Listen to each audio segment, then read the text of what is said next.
Então, eu queria chamar agora o nosso painel número 1, em que a gente vai ter a primeira roda de conversas aqui, para discutir exatamente o que é, né, porque tem muita dúvida ainda sobre certificação, taxonomia. Então, a gente vai tentar discutir, trazer clareza um pouco do que já temos de clareza sobre o que é o agro de baixo carbono, tá? Discutindo taxonomias e certificações, para garantir resultados que, de fato, façam diferença. Para esse painel, quem vai moderar é o Charlton Locke, CEO da Produzindo Certo.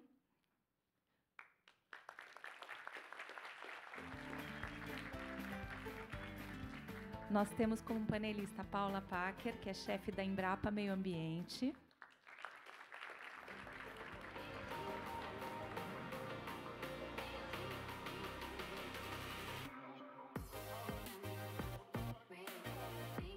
Obrigada, Paula. O professor Carlos Serri, diretor do CC Carbon USP.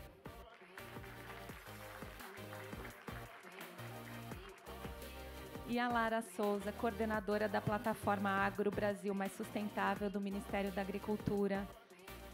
Obrigada, Lara.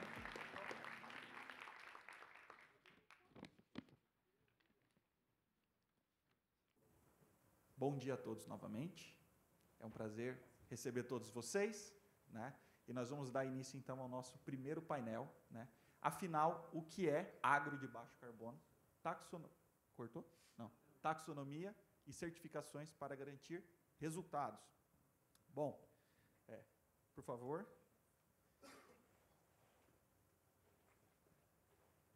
Bom, acho que esse painel ele vem muito em linha do que já foi falado agora nesses dois primeiros momentos que nós tivemos aqui no evento, né? Onde nós tivemos o Bruno falando de resultados de uma política pública de sucesso, que foi o ABC, que é o ABC, né? E também a entrevista do Edu, né? Falando sobre, trazendo alguns conceitos do que é um agro de baixo carbono, né? E como o mercado já pilotou algumas iniciativas que geraram resultados, né? Práticos, né? Seja para o produtor, seja para o mercado, seja para a sociedade, né? Então, o objetivo desse painel é dar um mergulho nesses conceitos, né? Mas também ter um olhar para como escalar isso, né? De uma maneira bem resumida, nós temos um agro que entrega muito resultado ambiental, né? Mas a gente não tem uma infraestrutura, uma taxonomia, regras de medição que fazem com que esse agro consiga apresentar resultados críveis em escala e, de alguma maneira, esses resultados gerem benefícios a todos, né?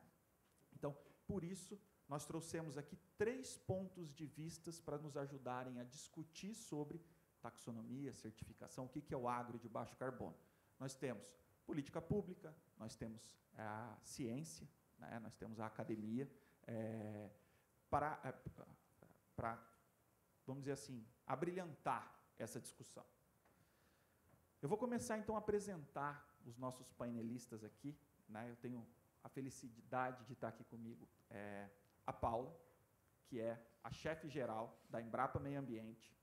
Ela é pesquisadora da instituição desde 2010 e atua na interface entre agricultura e meio ambiente com ênfase em mudanças climáticas. Preside o conselho da Agnest, hub de inovação baseado no conceito de laboratório vivo, que promove empreendedorismo aliado ao conhecimento científico e é formado em engenharia agronômica pela Exalc USP. Bem-vinda. Nós temos o Carlos Serri, diretor do C-Carbon, da USP, é o Centro de Estudos de Carbono em Agricultura Tropical, da Universidade de São Paulo, é engenheiro agrônomo, com mestrado, doutorado e pós-doutorado em Ciências dos Solos e Ciências Ambientais e professor titular da Exalc, né? E também temos a Lara Souza, coordenadora da plataforma Agro Brasil Mais Sustentável, do Ministério da Agricultura. A plataforma objetiva, então, integrar informações de instituições públicas e privadas para agropecuária sustentável no Brasil. Ela é engenheira agrônoma e coordenadora geral de produção vegetal no Departamento de Cadeias Produtivas e Indicações Geográficas no MAPA. Obrigado, Lara. Bom, a nossa conversa aqui ela vai girar em torno de 3 pontos. Primeiro, definir o que é um agro de baixo carbono, né? Como garantir que essas definições sejam baseadas em ciências e elas sejam reconhecidas. E, por último, como é que a gente transforma tudo isso em benefício, né? Eu vou colocar aqui uma pergunta retórica para a gente pensar, para daí, na sequência, a gente avançar com perguntas mais específicas para os nossos painelistas. Então, o que eu queria colocar para reflexão aqui do grupo é: o que impede hoje que um consumidor, seja ele no Brasil ou na Europa, que ele tenha clareza sobre o que realmente significa consumir um produto agrícola de baixo carbono, né? Então, uma coisa muito alinhada de como é que fazer a sociedade perceber o que é um produto de baixo carbono, entender e valorizar aquilo. Bom, vamos começar com conceitos. Vamos dar um passo atrás aqui, Paula, e eu queria fazer a primeira pergunta para você, né? O que é taxonomia? Né? Começando de maneira bem clara, taxonomia no agro de baixo carbono. Né?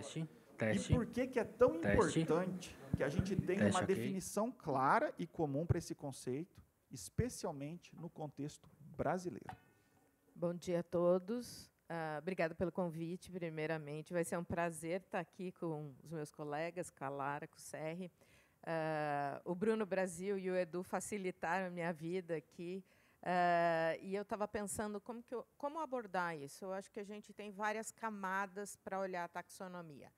Então, a gente tem a camada internacional, do que o Bruno apresentou muito, do Inventário Nacional, que é uma ferramenta que o Brasil usa, né, nas negociações internacionais. E como que a gente traz a taxonomia para o Brasil e nas camadas inferiores? Eu acho que existem discussões entre os ministérios, hoje em dia, o Ministério das Finanças, o MAPA, o MMA. Então, como que a gente harmoniza? Acho que tem duas palavras aí muito importantes: harmonização e tangibilidade do que a gente faz. Então, como que a gente traz isso dentro do Plano ABC, que eu acho que eu sou fanzaça do Plano ABC desde a primeira parte, agora a segunda, que integra uma ecologia da paisagem, traz para o fazendeiro. Como que a gente faz isso? Eu acho que é isso que nós estamos num ponto que a gente precisa sentar, realmente definir, não a taxonomia, porque eu acho que isso está sendo discutido num nível mais amplo, mas definir os indicadores e como que a gente vai medir tudo isso. Existem ferramentas, mas não existe uma ferramenta harmonizada para fazer tudo isso. Como que a gente traz isso e como que a gente discute isso? Eu vou dar dois exemplos aqui que a gente estava fazendo, que ocorreu nesses 2, 3 meses atrás. Uma primeira parte do Plano Nacional de Recuperação de Pastagens Degradadas, com a definição do que é pastagem degradada. Então, foi uma reunião que teve lá na unidade, os pesquisadores de várias instituições, Exalc, Embrapa, IAC e outros, discutindo, primeiramente, o que é pastagem degradada, o que é a definição desse indicador para a gente desdobrar, o que vai para o solo, como que a gente recupera, como que a gente mede. Então, acho que a gente está isso nesse momento também. Como que a gente traz esse cálculo? Vai ser por GHG Protocol, análise de ciclos de vida, criação de ferramentas, sejam elas ferramentas do setor privado ou sejam elas de ferramentas do setor público. Um exemplo grande aqui é o RenovaBio. O RenovaBio tem um ferramental fantástico de negociação de créditos dos CBIOS. Então, como que a gente traz isso para a agricultura? Eu acho que a gente tem que parar de pensar no macro e começar a destrinchar no micro. Então, vamos começar por recuperação de pastagens degradadas? Como que a gente faz e traz esse ferramental? Acho que a gente está nesse ponto. As calculadoras de baixo carbono estão vindo aí, tem várias em discussão. No setor público e dentro da Embrapa, nós temos uma variedade delas, seja ela para soja, milho, trigo, pecuária. Então, isso também já está saindo e vai chegar aí para a COP. E como que a gente acopla ela na plataforma e como que a gente traz isso num nível Brasil e num nível, pode ser diferentes níveis, no nível Brasil e no nível privado. Mas a gente tem que definir e sentar os diferentes institutos de pesquisa e definir cada ponto. Perfeito. Muito obrigado. Deixei fácil para você. Nós vamos seguir aqui com essa rodada de conceito. E, professor Serra, então eu vou pedir ajuda para a gente falar desse monte de carbono que tem no agro. Né? O Edu já começou, estoque, pegada, inventário, net zero. Você pode dar um pouco de esclarecimento para a gente de que são essas definições de carbono e as principais e mais importantes que a gente tem no agro? Obrigado, Charton. Bom dia, pessoal. Agradeço a oportunidade, o convite. Eu demoro um semestre para fazer isso lá na... Mas, e não sei se consigo, né? Mas eu vou tentar aqui simplificar, né? E, como você disse, o Edu já começou, ele falou de estoque, né? Você mencionou estoque, pegada de carbono, a Paula já falou, o Bruno. Pessoal, esses conceitos eles vão aparecendo de uma abordagem bem pontual e simples, por exemplo, um teor de carbono. Se a gente mensura, tem carbono no solo, tem nas plantas, tem na água, tem na atmosfera, tem nos animais. Então, você retira uma amostra desses itens que eu mencionei, desses pools que eu mencionei, coloca no equipamento, ele vai dar um teor de carbono, uma porcentagem, ou gramas por 100 gramas, dessa quantidade do elemento num determinado meio. Essa informação, muito equivocadamente, tem sido utilizada porque ela é equivocada porque ela é muito simples e não leva em consideração um determinado volume, ou uma massa, uma densidade de um solo, de um animal, da atmosfera. Então, o conceito melhora um pouco quando você menciona estoque. Estoque é uma quantidade de carbono que tem no solo uma determinada camada. Como é que a gente calcula isso? Bom, tem que retirar uma amostra de solo para aquela camada, determinar o teor, multiplicar pela densidade do solo, vocês lembram lá, densidade é massa sobre volume, né? E por uma determinada camada, você quantifica o quanto, né? Quantifica o carbono existente naquele pool, naquele compartimento. Isso pode ser feito com a planta. Retira uma amostra da planta e a gente, por simplicidade, fala, a planta tem 45% de carbono. Não é, né? Uma soja tem 30%, uma casca de árvore tem 65%. A gente utiliza parte dessas informações de uma planta, determina o teor, multiplica pelaquela quantidade de biomassa, seja acima do solo, seja abaixo do solo na forma de raiz, difícil de computar, aquilo que fica depositado na superfície do solo, e dá um estoque, dá uma quantidade de carbono existente naquela vegetação. Pode ser uma floresta, pode ser uma pastagem, pode ser uma cultura. Bom, isso dá um compartimento, uma quantidade. Isso é uma parte da história, é o que está lá naquele momento. O Edu bem falou que pode mudar essa quantidade para mais ou para menos. Quando a gente calcula o estoque no tempo 1 e no tempo 2, a diferença de estoque, se foi aumentado, houve uma adicionalidade. E a gente pode basear no número de anos que levou para esse aumento, por exemplo, e calcular um outro termo que chama taxa. Taxa é a diferença de estoque no tempo. Né? O Edu até falou aí um exemplo. Numa pastagem degradada eu tenho um estoque. Por uma pastagem bem manejada eu tenho outro estoque. Mas demorou um número de anos para que aquilo acontecesse. Eu pego a diferença de estoques dividido pelo número de anos, dá a taxa de acúmulo por ano. Eu não estou querendo dar o exemplo de perda, mas é a mesma coisa. Se eu tenho um estoque X e um Y, pode ser que no tempo esse estoque seja reduzido. E para onde foi esse estoque? Prioritariamente para a atmosfera. Então, eu não queria dar esse exemplo segundo, porque acho que a gente tem que focar no primeiro. Depois tem um conceito assim crescente, mais abrangente, porque nos nossos sistemas de produção tem emissão de gases. Bruno mostrou. Né? Isso é inerente a qualquer processo, a qualquer setor. Bom, essas emissões de gases, quando computadas em toda uma cadeia, a gente expressa isso como pegada de carbono, carbon footprint.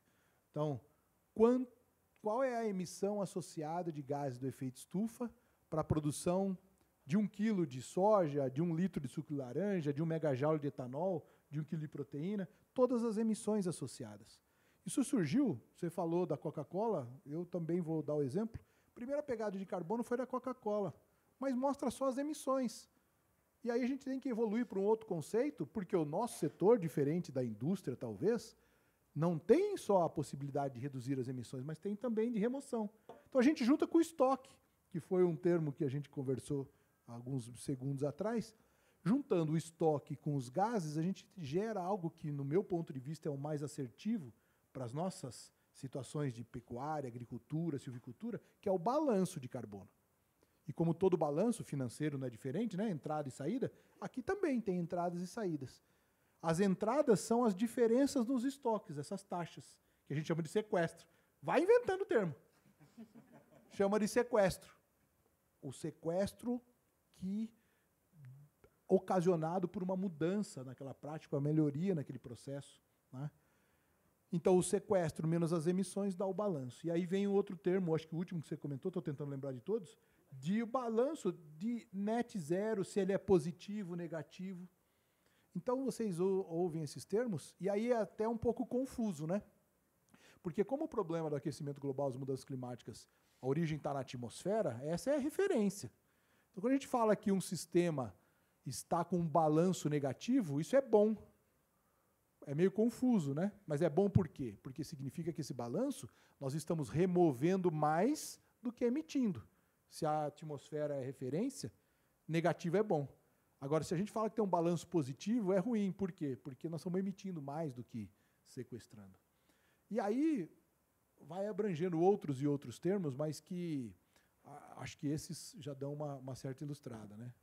Senão eu vou demorar mais um meio semestre agora para... Não, e não precisa de prova também, professor. Mas não. Muito bom, claríssimo, né? Eu acho que é sempre bom a gente reforçar esses conceitos para balizar a nossa discussão, né? Sustentabilidade acaba tendo muito de alguns entendimentos equivocados dos conceitos e que levam aí a tomada de decisões erradas, né? Então, muito obrigado pela explicação. Agora, Lara, com você, né? Acho que a gente pode...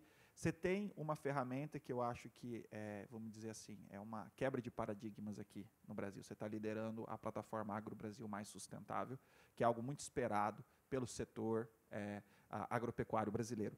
Então, eu gostaria que você apresentasse a plataforma Agro Brasil Mais Sustentável para o nosso público hoje. Tudo bem? Obrigada, Charton. Bom dia a todos. Obrigada pela organização do evento, pelo convite. Assim como o professor Serra, acho que eu ficaria 6 meses falando aqui só um pouco da plataforma, né? Que a plataforma Agro Brasil Mais Sustentável é uma plataforma evolutiva. A gente está trabalhando sempre no entendimento da demanda do mercado para a gente conseguir transformar isso em serviços e disponibilizar isso para o produtor, que é o nosso principal cliente da plataforma. É uma plataforma pública voltada para trazer esse reconhecimento, trazer luz a essas práticas de sustentabilidade que já estão sendo executadas dentro das nossas propriedades rurais. Ela é uma plataforma que está sendo coordenada pelo Ministério da Agricultura, desenvolvida pelo CEPRO, mas a gente traz como um repositório de várias bases de dados oficiais, né? A gente trabalha com quase todas as bases de dados da esplanada dos ministérios para trazer essa fotografia da propriedade rural perante a sustentabilidade da sua produção. Como eu disse, o nosso principal cliente é o produtor rural e o acesso à plataforma e aos serviços da plataforma é gratuita, é universal, é voluntária, é voltada para todas as cadeias produtivas, não somente um nicho, né, um setor. Ela é voltada, de fato, universal. A gente está trabalhando por etapas para justamente a gente entender as nuances das cadeias produtivas, os detalhes de cada um dos territórios, para a gente trazer essa solução de tecnologia mais adequada, de fato, para a demanda do mercado. Mas, além do produtor rural como nosso principal cliente, A gente traz oportunidade também para empresas de certificação, operadores, comercializadores, como leitores de informações da plataforma, como fornecedores dessas informações, para que eles coloquem nesse repositório único o que está já sendo feito dentro das práticas de sustentabilidade, visando também o acesso a algumas políticas públicas que a gente está fazendo no direcionamento para incentivar esse produtor rural a continuar essas práticas de sustentabilidade. Hoje, a plataforma AgroBrasil Mais Sustentável ela está em operação desde o dia 2 de janeiro desse ano. Ela é evolutiva, a gente está trabalhando sempre em novos serviços que vão ser ofertados, mas, por hora, a gente traz um módulo de qualificação socioambiental do estabelecimento rural, onde a gente vai em base CAR, vai em base de embargo IBAMA, ICMBio, a gente vai em base INPE, a gente vê questão de desmatamento via PRODES, a gente vai em base no Ministério do Trabalho, para a gente conseguir ver todo esse panorama de atendimento da legislação nacional voltada para a parte ambiental e social nesse único repositório. É uma plataforma, de fato, evolutiva, baseada na demanda, então a gente está escutando as cadeias produtivas, está escutando as novas ofertas de mercado para a gente ir acrescentando produtos à plataforma. E a plataforma está disponível no site do Ministério da Agricultura, na página inicial lá, ela já está como nosso produto principal ali no card. Eu convido vocês a darem uma olhada na plataforma, verem os serviços que hoje nós estamos disponibilizando e a gente vai crescer nos próximos produtos da plataforma e daqui para o final do ano a gente vai ter novos produtos, mas sempre com esse olhar de trazer luz às práticas de sustentabilidade executadas e as políticas públicas que já estão sendo desenvolvidas para essa promoção da sustentabilidade da produção agropecuária nacional. É isso. Maravilha, muito obrigado, Lara. Então, aqui a gente já está avançando com a lógica de realmente de ter métricas de sustentabilidade individualizadas por fazenda, né? E aí, doutora Paula, acho que uma das grandes métricas é a mensuração de carbono nas fazendas, né? E aí eu tenho uma pergunta para você, que é como que a Embrapa vê a integração entre mensuração de carbono no agro e certificações. É possível que, no futuro, os dados públicos gerados no Brasil sejam aceitos internacionalmente como base para certificações privadas? Precisam. Então, eu vou fazer assim uma conexão entre o que o Ado falou. Então, a gente mede as coisas, mas a gente tem que reportar. Quando você mede, você precisa calcular tudo que você usou de emissão, tá? Como se fala, do berço ao túmulo. Isso pode ser fatiado.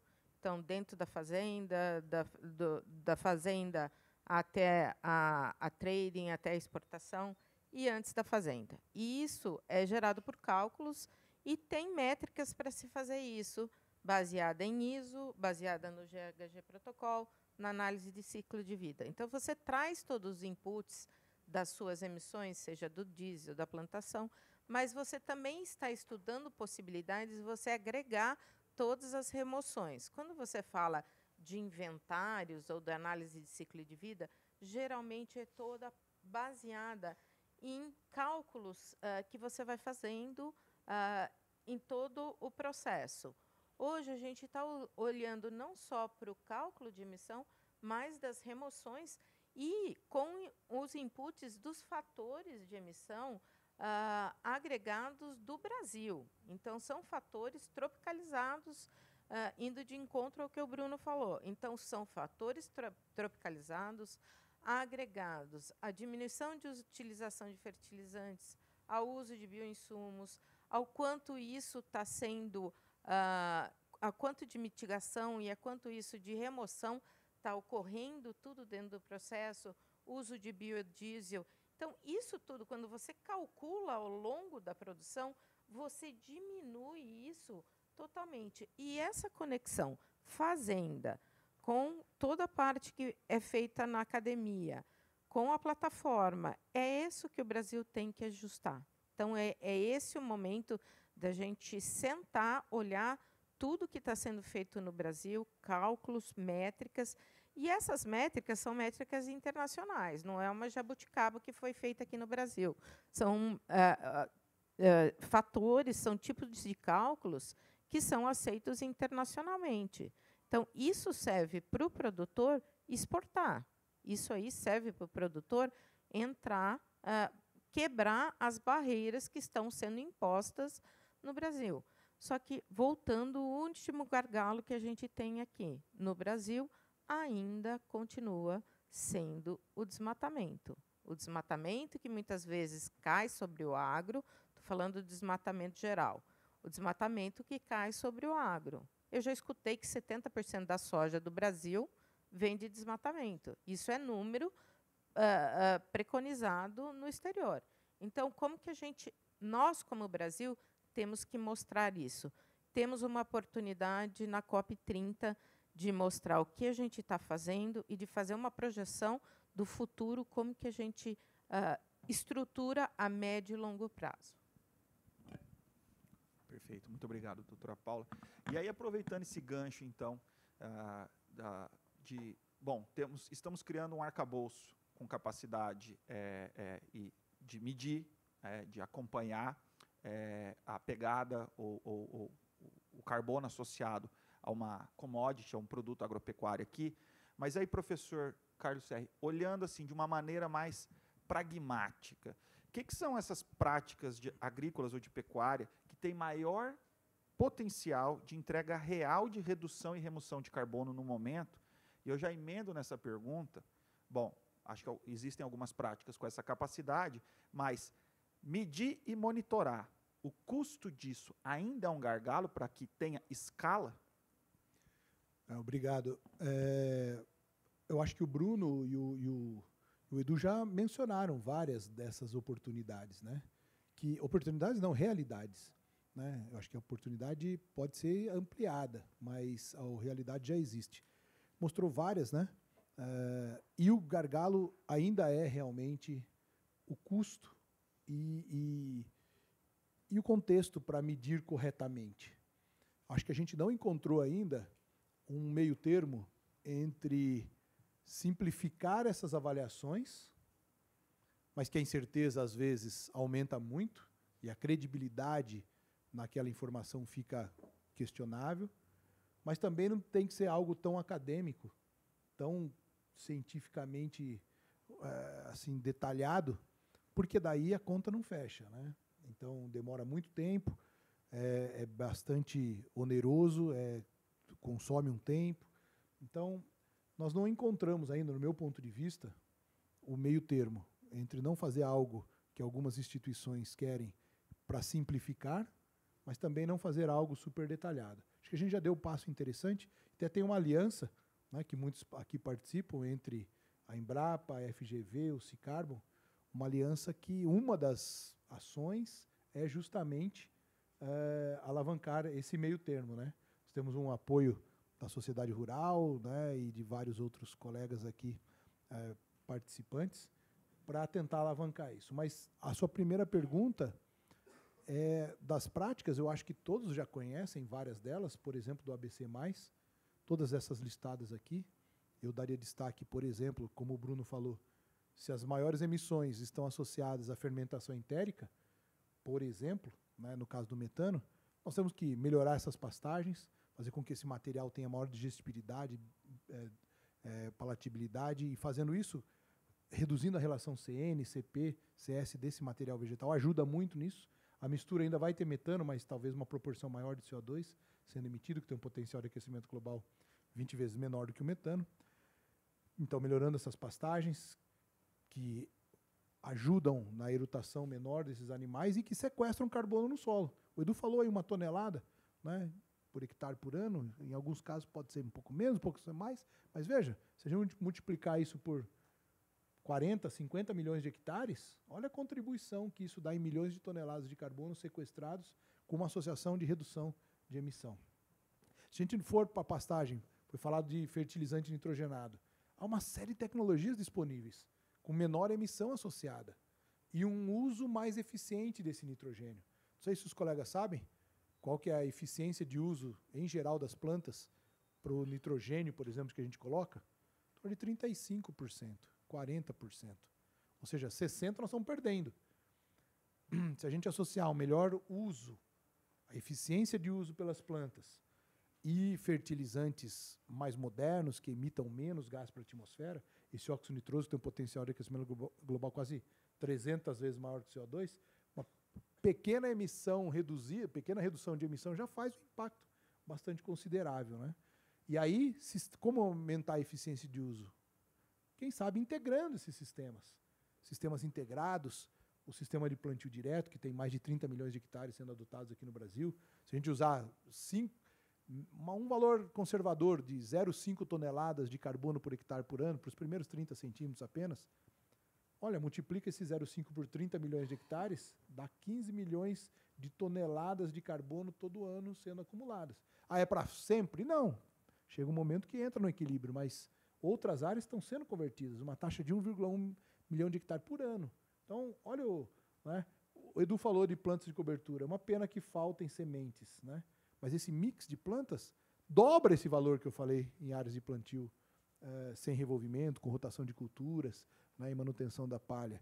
Outras tecnologias que não estão ainda no ABC, não vou falar de todas, porque o Bruno já mostrou um slide lá fantástico, aquela quantidade, só em área, Bruno, você sabe melhor que eu, que aprendi com você, mas você não pôs ali no slide, que você foi modesto, só a área de adoção dessas práticas dá 1,5 vezes o tamanho da Alemanha. E as pessoas estão aí não valorizando aí fora, nesse continente que eu mencionei, áreas enormes. Eu estou falando isso porque o Bruno falou que é a maior adoção. Pô, 1,5 vezes o tamanho da Alemanha, que não é pequena, né? Não estou pegando tantas vezes a Suíça ou a Holanda. É um país grande. Para finalizar, queria até comentar outras que não estão no ABC ainda, que no futuro poderão estar, tecnologias, por exemplo, o uso de biochar ou biocarvão. Tem colegas aqui que trabalham com esse assunto. O intemperismo acelerado de rochas, tem colegas aqui que também trabalham nesse contexto. O uso integrado, né, de tecnologias que a gente faz de forma separada, mas se a gente tecnologicamente conseguir juntá-las, né, de aumento ou não vou falar de aumento, de manipulação do microbioma solo, para que esses micro-organismos mais metabolicamente ativos, isso é possível fazer com bioinsumos, crescendo muito, estimula esse sequestro e, sobretudo, estabilização desse carbono, que é algo que é bastante discutido, nem tivemos tempo de falar aqui, que é a permanência desse sequestro, que é questionável quando se fala de mercado. Ah, mas esse valor, esse crédito eventualmente vai embora. Só que se a gente estabilizar esse material orgânico que contém carbono, ele pode ter uma permanência de séculos, milênios. Então, enfim, vai longe, né? A gente pode continuar conversando aí depois no intervalo, mas eu acho que parcialmente respondendo um pouco daquilo que você perguntou. Maravilha. Fica um pouco da nossa ansiedade ao ver grandes resultados sendo alcançados no campo brasileiro, com pouca capitalização do lado dos produtores desses resultados, né? Então, a própria fixação biológica de nitrogênio, né, que é uma tecnologia que é utilizada nos campos brasileiros e assim reduz emissões de uma maneira enorme, né, não é capitalizada. Tudo bem, ela é adotada porque ela é vantajosa para os produtores. A gente vê muito pouco falar do boi China, né? O boi China, ele reduziu a idade de abate de milhões de animais, uma redução de uma pegada de carbono enorme, né? Através de um mecanismo de mercado que o chinês simplesmente falou, não, eu quero um boi um pouco mais jovem aqui por causa da doença da vaca louca, né? Ou seja, um resultado ambiental não foi acomodado numa equação, né? E não foi capitalizado pelos produtores brasileiros. E aí, nesse sentido, que eu vejo a plataforma Agro Brasil Mais Sustentável como uma ferramenta de talvez começar a consolidar e contabilizar isso, talvez para ser capitalizado, né? Então, Lara, você podia falar para a gente um pouquinho, dar spoiler para a gente, o que vem aí pela frente de novas funcionalidades da plataforma? Maravilha. É uma plataforma, né, evolutiva, a gente vai entendendo, como eu já disse, as necessidades do mercado e a gente vai incluindo novos serviços, vai entendendo o requisito do negócio para a gente trazer essa solução para o SERPRO, para ele colocar para nós lá via sistema. Mas como um curto prazo, né, de serviço que a gente vai disponibilizar agora para a plataforma, é a qualificação para mercados externos exigentes. Hoje a gente está numa tendência que a gente não precisa apresentar somente a qualificação do ponto de vista sanitário, né, em barreiras sanitárias, mas também a gente está num ponto de criação de barreiras de qualificação socioambiental. Nesse sentido, né, a gente está criando uma solução na plataforma para atender inicialmente a legislação da União Europeia para produtos livres de desmatamento. Essa solução a gente vai apresentar ainda nesse primeiro semestre para uma das 7 culturas que estão sendo elencadas lá dentro da legislação da União Europeia, para trazer esse produto de qualificação tanto do lote quanto do ponto de vista de não desmatamento, segundo a regra de cada um desses países. Mas a gente também já está no radar e construindo produto para atender a legislação da China, a legislação dos Estados Unidos, todos nessa avaliação do ponto de vista de sustentabilidade da produção agropecuária. E também já estamos na criação dos requisitos, como o Bruno Brasil já colocou aqui na apresentação dele, para ser um consolidador, um repositório das informações da rastreabilidade. Esse é o nosso maior desafio. Esse a gente vislumbra como a nossa principal entrega a médio e longo prazo dentro da plataforma. É um desafio porque a gente vai ter que entender as nuances de cada uma das cadeias produtivas, de cada um dos territórios, de cada movimento de mercado para trazer essa consolidação, mas estamos em intensos debates e a gente acredita que ainda nesse ano a gente consegue entregar um primeiro produto, trazendo uma prioridade para a cadeia da carne e da soja, porque a gente já iniciou essa discussão com as cadeias produtivas, mas o céu é o limite para a plataforma. A gente vai trabalhando sempre no que está sendo demandado para a gente ir acrescentando nos serviços para ser essa grande vitrine da produção agropecuária nacional, com diversos serviços para a leitura tanto do ponto de vista mercado interno quanto mercado externo. Muito obrigado, Lara. Bom, estou olhando o tempo aqui e, para não tomar um puxão de orelha da Vanessa, né, queria agradecer demais aos nossos painelistas por compartilhar o conhecimento com o nosso público hoje e dizer que nós temos agora uns minutinhos para perguntas. Então, se alguém ficou com alguma dúvida ou quer explorar algum tema de uma maneira um pouco mais profunda, agora é a hora. Pode levantar a mão e cuidado para o cubo não bater na cabeça. Tudo bem? Tá ligado? Não. Tá me ouvindo? Tem que pôr na boca, né? Mariana Maluf, da Nude. Eu queria explorar um ponto que você trouxe no início, sobre como trazer para o consumidor a visibilidade de um agro mais sustentável. Né? Na minha perspectiva, a pegada de carbono dos produtos pode ter esse papel. Em 2022, lá na Nude, né, eu lancei um movimento que chama Mostra Sua Pegada, engajando marcas a mostrar a pegada de carbono, trazendo o exemplo aqui do Edu da Coca-Cola. Né? Se a plantação de açúcar tem uma emissão menor, a pegada de carbono de uma Coca-Cola vai ser menor, a gente consegue traduzir para o consumidor. Mas eu queria ouvir vocês um pouco sobre essa perspectiva, assim, se vocês... como é que vocês veem, porque o agro está na ponta ali, né, de inúmeros produtos, então como é que a gente traduz e conecta toda essa cadeia, esse escopo 3? Perfeito. Alguém quer se voluntariar? Posso começar, depois minhas colegas aqui. Aliás, é um prazer dividir com vocês, não falei antes, né, satisfação. Eu concordo com você, eu acho que a pegada é uma das maneiras, mas, na minha opinião, ela não conta a história direito para os nossos produtos. Por quê? Porque a pegada só computa as emissões. Mas nós temos um trabalho muito legal no nosso setor, que são as remoções. E que outros produtos não têm essa capacidade de outras origens, que não agrícola, que não pecuária, que não de silvicultura, de mostrar esse lado. Então, a gente deixa de contar, no meu ponto de vista, algo que é relevante. A gente conta metade da história só na pegada. Claro, todos os produtos têm a oportunidade, devem, em todos os setores, reduzir suas emissões.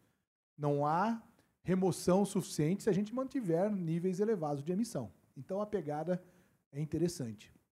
Mas, no meu ponto de vista, ela conta só um pedaço. Se a gente conseguisse, e o esforço é muito grande, o desafio é enorme, falar do balanço. Porque daí o indivíduo fala, puxa, chegou o momento que a redução de emissão ficou estagnada, porque dá para reduzir até um certo ponto, já que é inerente ao processo produtivo as emissões de gases, mas o indivíduo está conseguindo aumentar as remoções. Então, a pegada o balanço vai sendo cada vez mais benéfico. Sabe a minha preocupação quando a gente fala só de pegada? Porque, além de contar a sua parte da história, existem, e eu não vou detalhar, e você sabe muito melhor, depois você explica para o pessoal, essa questão de escopo 1, 2 e 3, e nem todo mundo, por mais que a gente consiga, de certa forma, sugerir determinadas plataformas, determinadas metodologias, nem todos os produtos computam, até um mesmo produto de várias marcas, computam as suas emissões da mesma maneira. Alguns ignoram a emissão do escopo 3, que não é obrigatório, outros colocam, outros pegam um ano base que, por algum motivo, houve uma menor emissão associada. Enfim, existem margens para que esse número tenha uma incerteza muito grande. E conta parte da história, eu acho que a gente pode evoluir para o balanço. E nesse ponto eu até queria adicionar um testemunho. Vocês precisam ver a cara de decepção de um produtor rural quando a gente entrega a pegada de carbono da produção dele.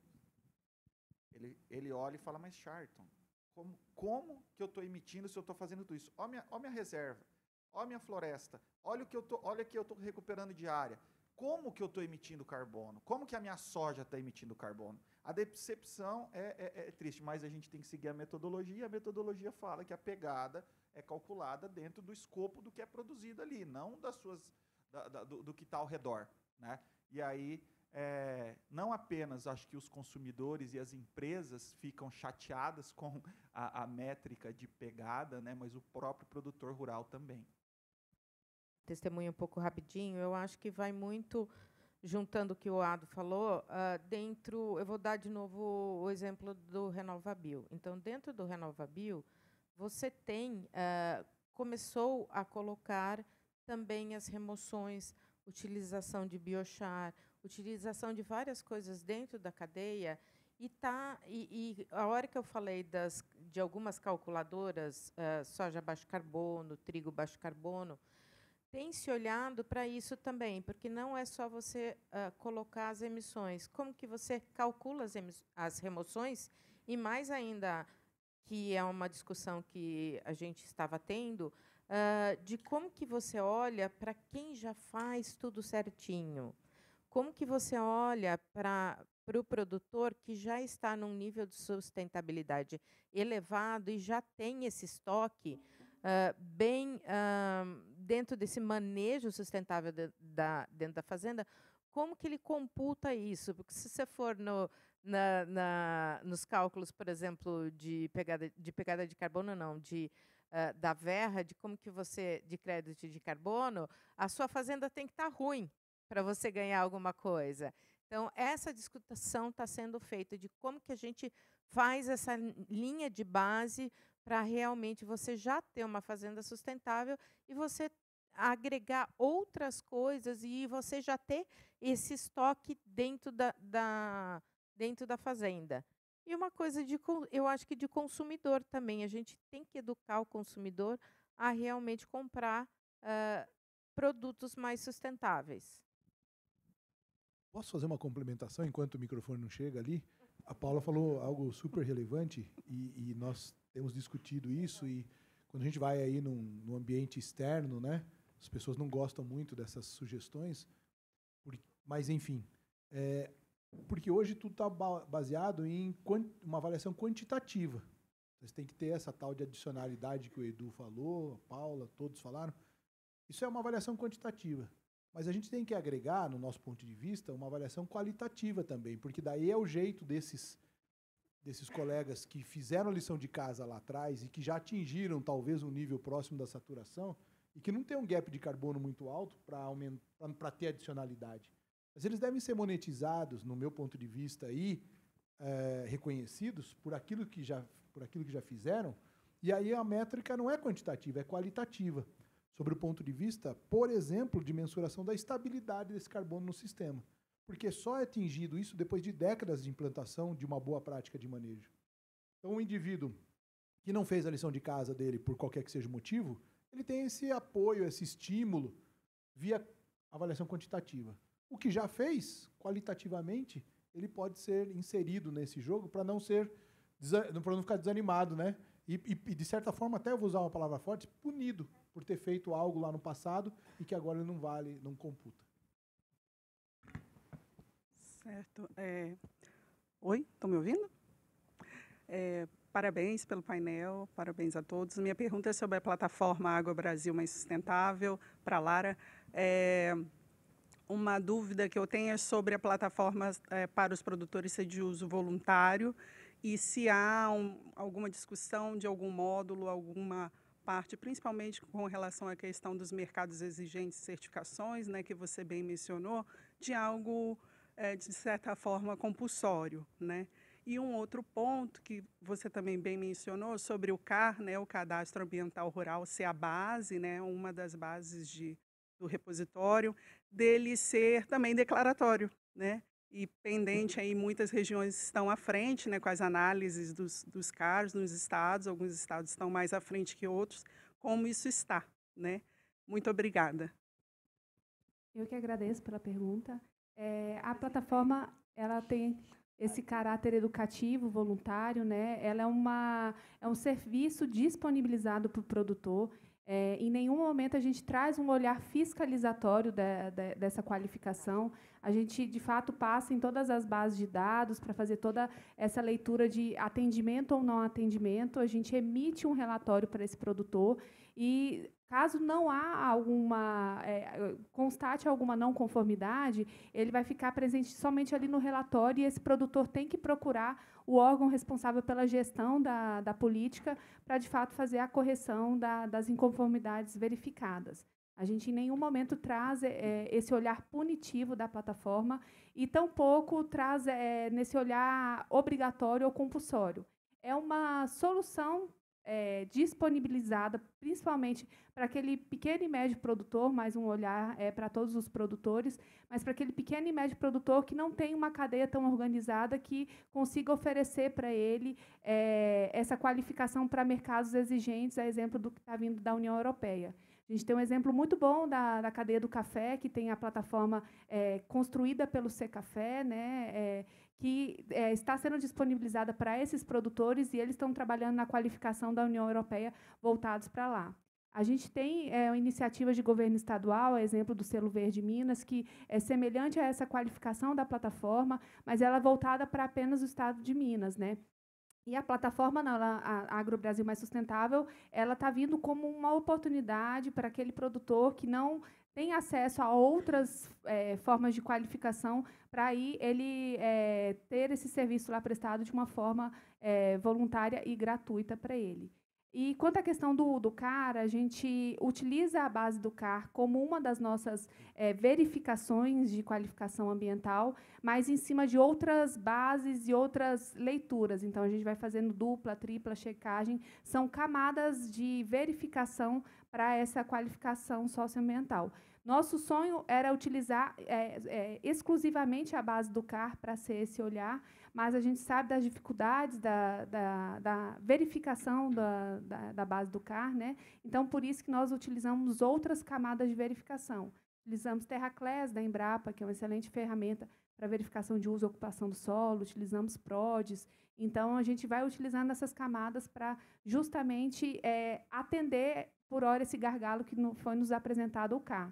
Uma ferramenta maravilhosa, mas é uma ferramenta, de fato, que a gente está trabalhando com dados declaratórios, né? E é um desafio gigantesco, um país tão grande, a gente chegar a conseguir verificar todos os dados do CAR por hora, mas é uma ferramenta maravilhosa. Obrigado, Lara. Última pergunta e uma resposta rápida. Prometo ser rápido. Meu nome é Winston Fritz, para agradar a Vanessa, vou me apresentar como articulista do RESET.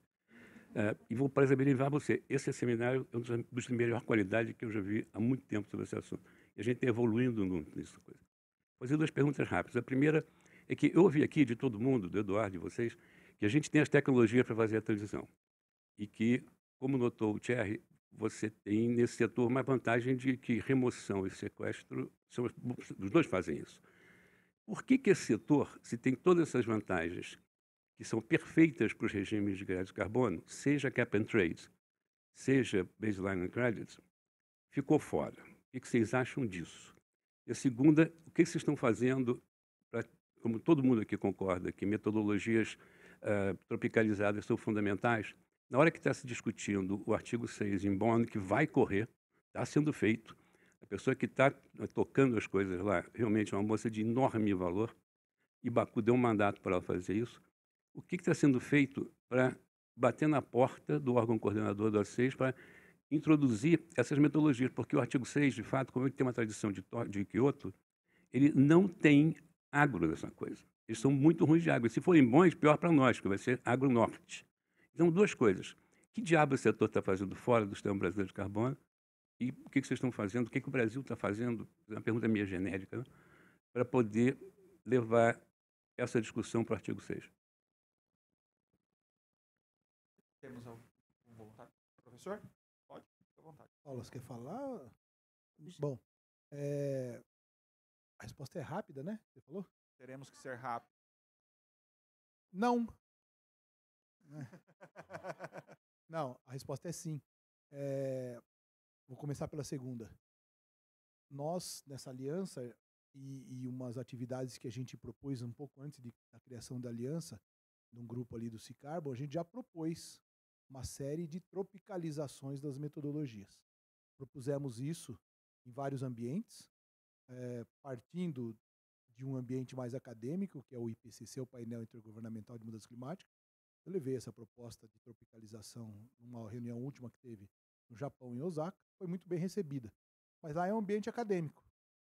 Então, mas a gente, na minha concepção, a gente precisava desse endosso para que as coisas não fossem questionadas em outro ambiente. Bom, depois levamos para as últimas 3 COPs. E aí as coisas, não pelo governo brasileiro, pelo público internacional, não necessariamente tem interesse que essas tropicalizações sejam adotadas, porque mostram um cenário melhor ainda das nossas situações frente ao que eles imaginam que seja. Eu acho que há uma ignorância, não uma fé de alguns países tentando calcular para os nossos sistemas quais seriam as métricas. Eu não acho que tem má fé, mas tem ignorância no sistema. Eles não conhecem, né? Charton falou de fixação biológica de nitrogênio. Na última avaliação que eu vi por um país da Europa, ele desconsiderou esse aspecto numa cultura da soja e colocou uma fertilização nitrogenada absurda, que ninguém faz, né, Lelis? Ninguém, né? Então, eu acho que não há má fé, mas há ignorância. Então, nós estamos tentando compartilhar essas informações. A última delas foi no parlamento em Copenhague. E as pessoas... o Edu foi em uma outra ocasião, depois eu fui mais recentemente. Na minha saída, tomei um saquinho de um líquido amarelo, que eu acho que era chá, né? Não cheirava muito chá. Mas porque as pessoas não querem ouvir e não querem aceitar os benefícios e a pujança que tem, no meu ponto de vista, a nossa agricultura de primeiro mundo. Bom, e por que ficou fora? Então, resumo, tem uma iniciativa, tem uma série de desdobramentos. Com a aliança agora a gente tende a fortalecer isso ainda mais, né? E por que ficou fora? Eu acho que é uma questão de tempo, né? Num primeiro momento ficou difícil estabelecer, acho que as melhores pessoas para responderem aqui já falaram, né, já deram palestra, mas não houve um tempo suficiente para estabelecer esse cap and trade que você mencionou, né, esse cap aí, para a diversidade de condições edafoclimáticas e práticas de manejo, toda essa situação que nós temos no Brasil. É uma questão de tempo. Entrará de forma mais direta num futuro talvez próximo, né?